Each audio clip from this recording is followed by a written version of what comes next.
আসসালামু আলাইকুম রহমতুল্লাহি ওয়া বারাকাতুহু। আলহামদুলিল্লাহ ওসসালাতু ওয়াসসালামু আলা রাসূলিল্লাহ ওয়া বা'দ। সুপ্রিয় দর্শক শ্রোতা ভাই বোন, আমাদের সমাজে একটা কথা প্রচলিত আছে, আর তা হলো বড় ভাবি তথা বড় ভাইয়ের স্ত্রী মায়ের মতন।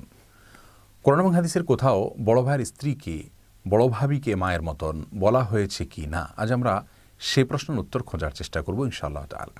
প্রিয় দর্শক, আমরা জানি যে আমাদের সমাজে বিশেষ করে যৌথ পরিবারগুলোতে বড় ভাবি তথা বড় ভাইয়ের স্ত্রীরা তাদের অনেক অবদান থাকে তাদের দেবর ননদদের প্রতি, তাদের স্নেহ মমতা, তাদের অনেক ছাড় এগুলো থাকে দেবরদের জন্য, ননদদের জন্য, যার কারণে অনেকে তাদেরকে মায়ের মর্যাদা দেন, মায়ের আসনে আসীন করেন। সেটি একটি ভিন্ন বিষয়।